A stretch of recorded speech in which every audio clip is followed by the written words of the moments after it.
Our first speaker today is Lindsay McGregor. Lindsay is the co-author of the New York Times best-selling book, Prime to Perform: How to Build the Highest Performing Cultures Through the Science of Total Motivation. Lindsay is also the CEO and co-founder of the Vega Factor, a startup building technology to help organizations transform their cultures, which is exactly what we need these days. So Lindsay, thank you so much for coming. We're so glad to have you, and the virtual stage is all yours. Thank you for having me. It's a pleasure to be here. Can you see me and see my screen? Yes, we do. Perfect. All right. I really look forward to being with all of you today. As Benny here said, so much has changed over the last 6-8 months in our world. And it's been an amazing journey in understanding how we have to go back to our core around what truly drives us in moments of crisis and volatility, as well as the normal day-to-day life. We're here to dive into that today. I'm going to start with just a quick question for all of you. I'd like you to take a guess on what type of goal is going to motivate you to be the most motivated and highest performing in your life. We've got 3 choices. The first choice of goal, do your best. The second group of goal, increase market share from 7% to 10%. And the third goal, test 6 new ideas for growing market share. So I'd love you to take a guess. Which one of these is going to result in the best outcomes? Then I want you to think about which one of these have you personally heard most in your life? Which of these do you use on yourself? For me, for example, I always used do your best. If you're putting in the maximum effort, you'll be okay. A group of researchers tested these 3 types of goals across hundreds of different people to understand the outcomes they would create. Let's take a look at what they found. First, learning behaviors. How much each group was actually seeking out new information that would make them better at what they did. This group sought out 2.5 pieces of information. This is the do your best group. The outcome goal group of increased market share sought out information 2.8 times. But the group that had the learning goal of test 6 new strategies sought out information 4 times, a 41% increase. They were much more open to learning from the world. Next, they asked people how confident they felt about their ability to accomplish the goal. Across the 3 groups, the first 2 didn't feel that confident. Third group did. Next, they looked at the performance of those groups. How did they actually improve market share from 7%? The first 2 groups saw performance go down from 7 to 6.7 to 6.3. The learning goal group, their performance went up to 9.3%. Now, the interesting thing as well in all this is if you ask them, how committed do you feel to this initiative and this project? All the groups said they felt really committed. They were dedicated. They wanted to accomplish things, but the outcomes that they created were very, very different. Now, this experiment and thousands like it have inspired me to try and really understand 3 questions. The first is what motivates people to do their best work? Is it different during normal times and crisis? In one of my early projects at work, I was working for a huge nonprofit with an incredible purpose and mission. All the people I worked with were nice and kind and deeply values-driven. And yet I found myself really looking forward to the end of every workday. And I was burnt out, and I didn't know why. Because I'd always been the type of person that was energized and excited by challenges and looked forward to working with my colleagues. Something just wasn't working about the culture of the team and the broader organization, and I couldn't figure it out. And when I started to research what makes a great team, why does this feel so terrible? What was out there felt like popular wisdom. And I knew that I needed something scientific and quantitative that I could take to the leaders of this organization and others to prove what created a great culture and to prove that it was worth the investment. It would produce a positive returns that you could measure in your bottom line. That was part of what inspired our research and our book, Prime to Perform. The next question was, once we found this research, it was fascinating. There are people who intuitively understand it and said, this has given me language to explain what I've felt my whole life. But there are also many people that said, why do so few people act this way today? What is it about the way we're running our teams and organizations that has made this feel not quite the way we work? And the third question, once we understand the science, you can implement it in groups of 2 people and 5 people, but how do you scale it across entire organizations where hundreds or thousands of people have to collaborate in cross-functional teams around the world? How do you make that work? And this is what we're going to cover today. The first question, what motivates people to do their best work? It turns out that it comes down to a very simple truth. Built off a field of psychology called self-determination theory. After testing dozens and dozens of theories, we found one that worked. You could measure it, you could prove it, you could deliver bottom line results in it. And it comes down to a very simple truth, that why we work determines how we work. The interesting thing is there's a spectrum of reasons why we do anything. The motive spectrum. The spectrum ranges from when you're working because you're inspired by the work itself, your identity, values, or beliefs, all the way to some completely external forces driving you. And we're going to look at the 6 motives along this spectrum. Now, think about your best day at work. What were you doing? I'm guessing it felt like time flew by. You were deeply immersed in solving a problem or learning something new or experimenting or innovating. When the work itself is motivating you, this is play. Think about a teacher at play, for example. She may love coming up with new lesson plans or new ways of teaching that difficult concept. It brings her joy. The work feels like play. Now, the second motive, this is when the outcome of your work is driving you. It's purpose. Now, interestingly, when you measure purpose, the purpose that truly drives people and performance, it's not just a big fancy mission statement. It's not that the organization you work for stands for something. The purpose that truly drives performance is the feeling that if you personally don't show up to work today, something you care about is not going to happen. And this is shocking. I was sharing this with a big technology organization. And the CTO of the organization afterwards comes up and says, you know, I've been so worried about people leaving my company that I've made all of my engineers fungible. They're replaceable. All of them know all the different parts of the code. They work on any ticket that comes up any morning. They rotate around. So as a result, if I lose anybody, I don't risk anything. But as a result, when he talked to his engineers, each of them said, I feel replaceable. If I don't show up for work today, somebody else is just going to do my job. And that's a common theme across organization after organization. Next is potential. And this is when you're working because of some second order outcome of the work. Eventually, you care about the outcome.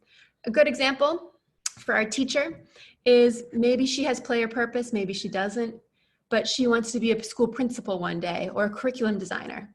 Potential, she's working for potential because her job is a great stepping stone to get there one day. Eventually it'll matter. These are the direct motives because they're in some way directly connected to the work itself. But if you go further, you get to the indirect motives. So I don't know how many of you have ever tried to use guilt or blame to get a loved one to do something, maybe to take out the trash for you or cook tonight's dinner. That is emotional pressure. Fear of missing out, FOMO, is a big one. Shame, guilt. You're putting pressure on somebody's identity to get this done.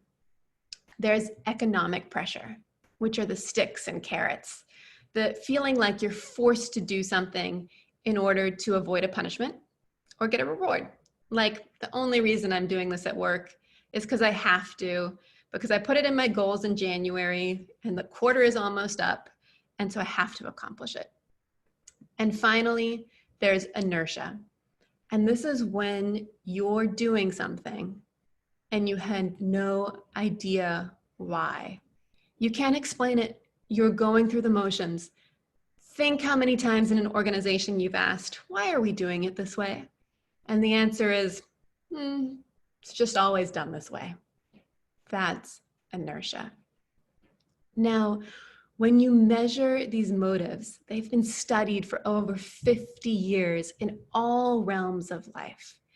And they found that when you're using play, purpose, and potential, you unlock people's creativity, energy, engagement. Cultures built on play, purpose, and potential feel amazing. And they perform too, and we've got the data to prove it. But most organizations are building on these indirect motives, the emotional pressure, economic pressure, inertia. And as a result, their performance starts to suffer. Imagine, for example, a relationship you're in. Think about a spouse, a friend. Think about why you're in that relationship. If it was play, you'd say, we love doing things. Purpose, we're doing something important together, like raising kids. Potential, this person makes me a better person. Compare that to emotional pressure. I'd feel guilty for breaking up with them. Or economic pressure. It's very expensive to live in the city where I live. If we broke up, it would be very stressful. Or inertia. I've just been in it for a long time. I'm not quite sure why I'm still here. You would expect to see higher levels of outcomes from those in play, purpose, potential. And sure enough, we see that those driven by play, purpose, potential are much better able to drive problem solving. They're happier. We look at high school students' achievements. Those driven by play, purpose, potential are achieving more. Those athletes that feel play, purpose, potential are grittier. They stick with their sports longer. And employee engagement follows the same trend. These behaviors behave so consistently that we can boil them down to a single concept called total motivation. We call it TOMO for short, but total motivation is when play, purpose, and potential dramatically outweigh emotional pressure, economic pressure, and inertia. Unfortunately, most organizations are designed like this. So why do so few organizations integrate this into their work? I'm going to ask you another question, whether you've ever had a day like this. You have spent all your time preparing for this big trip. You've gone through all the logistics. Every to-do list is planned. You've mapped your route. The cargo boxes are stacked. And then everything goes wrong. Some people, when I share this, say this is basically every day. I start with a plan for the day, and by 10 a.m., something has appeared on my inbox that was completely unexpected. Most organizations understand that to have a really successful project or initiative or work life, they've got to manage the tactical side of performance. The checklist, the to-do list, the schedule. Tactical performance is your force of convergence and alignment. It's when everybody sticks to the plan. But the other half of performance, what truly great performers do as well as the tactical, is the adaptive performance. If tactical is about convergence, adaptive is about divergence. If tactical is about alignment, adaptive is about intentional misalignment. Tactical is about stick to the plan, adaptive is about don't stick to the plan. And here's why these two types of performance are so critical to understand. You can drive tactical performance through any motive you want. I'm sure you've all been in a situation where somebody used a lot of emotional pressure, guilt or shame to do something, and you did it. They used sticks and carrots, and if they were powerful enough, you did it. But you did it with some resentment. You probably weren't being creative, innovative, you weren't taking true ownership, you weren't being adaptive. This is when you have a colleague who you say is putting in the bare minimum. It turns out only play, purpose, potential increase the adaptive, whereas the indirect motives reduce it. This is why so few organizations really understand that play and purpose and potential are so critical, because they say, I don't get it. When I yell at somebody or offer to pay them enough money, they do what I ask them to do. But then at the same time, those same leaders say, I don't get it.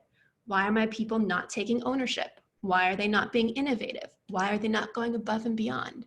It's because the motives are misaligned. Now, if you think about any job, there's a component of both tactical and adaptive performance. When you've got lots of total motivation, so lots of play, purpose, potential, very little emotional pressure, economic pressure, inertia, you get high tactical performance and high adaptive performance. But if I start to reduce your motivation, I first get the distraction effect. This is where your mind is in two places at once. Imagine that you are about to give a big speech. There's an audience of hundreds of people in front of you. You've practiced your speech at home in front of the bathroom mirror dozens of times, and you nailed it in the bathroom. But when you get on stage, suddenly you start tripping over your words and getting nervous, and it just doesn't come out like you practiced it. That's the distraction effect. We have words for this in all sorts of our languages. It's when you've got high tactical performance, you're still trying to do the speech, but the adaptive performance starts to decline. The words we use, writers have a word for this. Take a guess in your mind. Anyone think what they use? It's writer's block. Actors do this, stage fright. It's a word for when athletes are affected by this. They choke. It's common in every single industry. We can do worse. If I lower your motivation even further, you get to the point where the cancellation effect occurs, where you have a colleague who's doing everything they're asked. They did all the tactical stuff, they filled out all the checklists, but they do nothing above and beyond. At 5 p.m., they're out the door, they do the bare minimum, their adaptive performance has gone down. But we can even do even worse than this. And this is, to illustrate this next effect, I'm going to share one of my favorite stories from history. It takes place in the 1800s in the city of Delhi in India. The British government had taken over the city, and they had a problem with these cobras. Now, when a snake can stand up and spit, it is terrifying. I would not want to encounter one of these on my way into work in the morning. So the British government set up a program, Cash for Cobras, a bounty. Every time somebody brings in a snake, you're going to get a payment. Now, they set up their Office of Dead Cobra Receiving, and the cobras start coming in by the bucket load. It's a huge success. High fives all around. Until they realized that some local entrepreneurs had started cobra farms. They were farming the cobras for the bounty. And as a result, they canceled the program, of course, and the population of cobras in Delhi ends up at this point being higher than it ever was before, because all the farmers simply release their snakes into the city. This is known as the cobra effect. It's when you've got looks like you're getting great tactical performance, but you're not getting the adaptive performance. You're getting a whole new thing, maladaptive performance, where people are following the letter of the law, but not the spirit of the law. So as you think about organizations where the culture just doesn't feel right, the engagement doesn't feel right, what you're probably seeing is the distraction effect. People are nervous and stressed. The cancellation effect, they're starting to just put in the bare minimum, and sometimes even the Cobra effect. You now have a framework of when you see these outcomes, you know that what's going on is people are feeling driven by the wrong motives. Now, what we've talked about how there are these two types of performance, but our next question is, how does this work at scale? We wanted to measure these motives at the level of entire organizations to make sure that what worked in hundreds of psychology experiments on a small scale also worked at a large scale.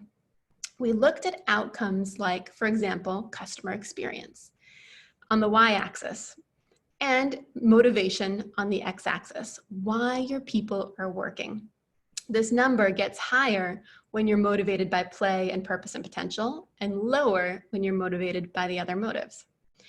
Now, if you take a look at the airline industry, this is the US airline industry. For those of you familiar with it, take a guess on who you think is the highest TOMO airline and who is the lowest TOMO airline. Let's take a look. We've got United, American, Delta, Southwest. Almost a straight line relationship, which is amazing in an industry where they use the same terminals, the same planes, the same terrible food. You can still get significant differentiation in customer experience driven by why people work there. We saw this pattern in industry after industry after industry. One of my favorites was in the US banking industry, where we looked at, in 2015, the highest TOMO banks, starting with US Bank up in the upper right. Now, Wells Fargo at the time was out of line. Why was this bank had such good customer experience when its motivation was the lowest in the entire industry? We shared this with a group of banking executives, and they were thoughtful. Well, how come this is happening? Turns out, just a year later, a huge scandal erupts where it turns out that Wells Fargo had opened hundreds and thousands of fake accounts for their customers because people were under so much pressure, from economic pressure and emotional pressure to perform. You heard things like people crying in the break rooms, people being fired for not meeting the accounts. And there are $3.5 billion in losses from this. A predictable consequence of creating an organization through those low TOMO approaches. Now, we wanted to test, okay, is the data just correlation, or can you change somebody's motives and change the outcomes in a team or in an organization? A big competitor to Wells Fargo wanted to get ahead of this. So they asked us to change the play purpose potential of a group of their bank branches and compare it to control groups.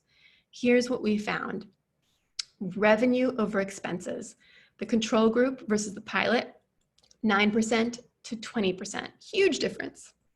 Customer satisfaction, or NPS. They expected that when profitability, revenue over expenses, gets better, customer service would go down, because people would use high pressure sales tactics or take away value from the customer. And sure enough, that's what happens in the control. But in the pilot, it went up. And finally, cross sales. In the control, up 2, in the pilot, up 8. We've seen this in industry after industry. For example, with clinical trials organizations being able to enroll patients 6 times faster while improving human outcomes like problem solving and bias and inclusion. Again and again and again, when you change the motives of how people are working, you change the outcomes, the human outcomes and the performance outcomes. Now, what does this? It's not just the people. What was so interesting was to measure all the systems in a company and think about how they influence people's motives. You might have, for example, an amazing boss, but think about if you're in a system where the performance management system of that company is pitting people against each other in competition. Even if you love the work itself, you're going to feel a ton of emotional pressure from that system, which is going to start to affect you over time. Those systems, there's lots, I'll go through them very quickly. There's lots more context in our book, Prime to Perform.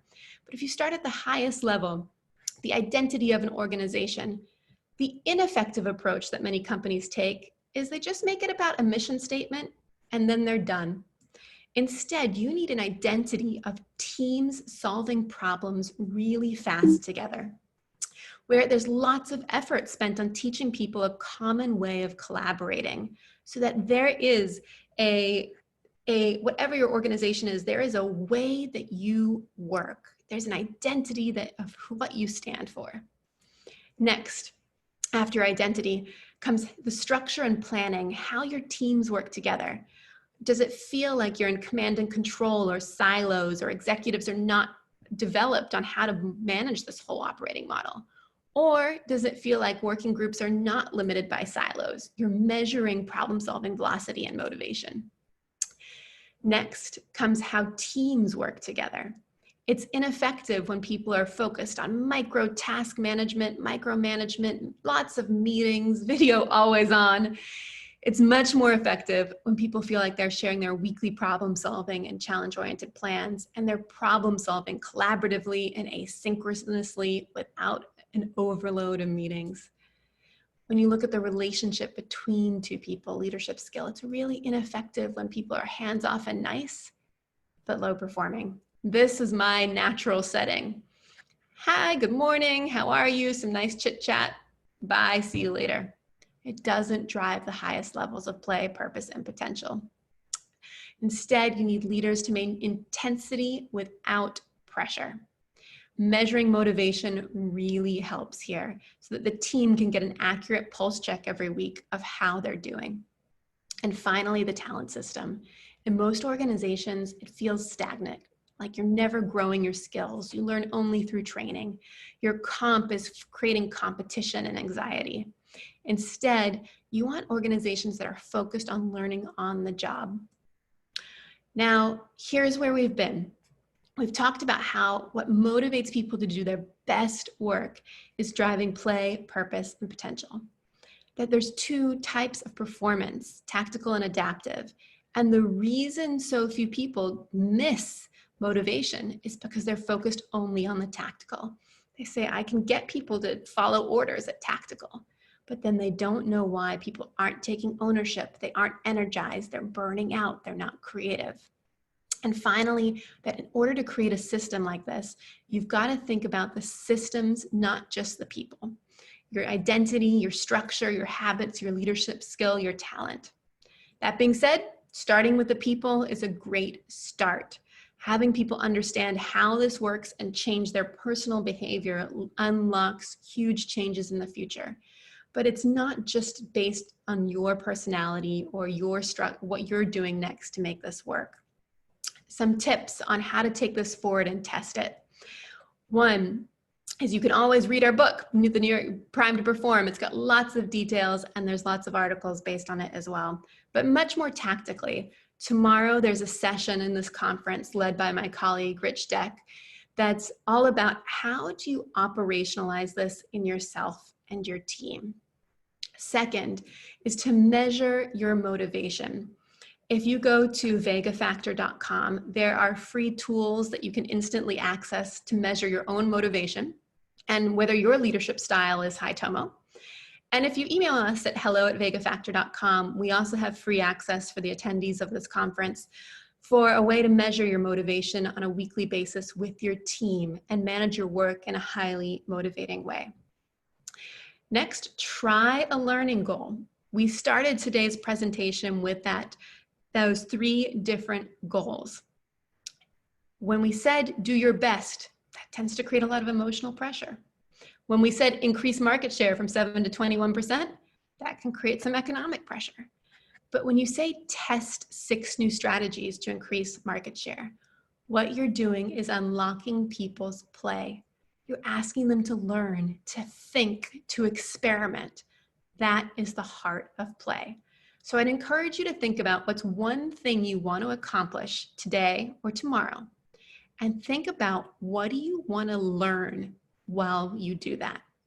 It'll completely transform your mindset from fear that you need to get it done or anxiety to learning and experimentation. And finally, test using play as your why.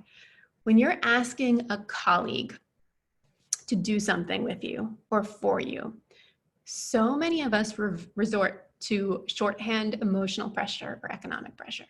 We say, can you get this done because the CEO wants it? That's not play. Or can you get this done and can you do me a favor? That's not play. You're using the emotional pressure of doing something for my benefit or to please me. Think about the why in your next request as, can you help me? And think about using play and purpose. For example, we've got, can you help me do this? It'll really make a difference to our customer because of X. And I think it'll be interesting because we'll learn how to do Y. Thinking about what you can learn, what you can test, what you can experiment with is at the heart of play. And with that, I hope you'll enjoy. I know you've got a full program of learning today. I hope it is full of play, full of learning, experimentation, questions. Please reach out. I'm on LinkedIn at Lindsay McGregor. You can email me with your questions, thoughts, ideas. We love sharing this research. There is so much data and so much science behind this that if we have a goal, our goal, my mission, is that this becomes common knowledge. The old-fashioned approach of sticks and carrots is considered outdated and old, and everybody can find play in their work. Thank you so much for having me. It's a pleasure to be here.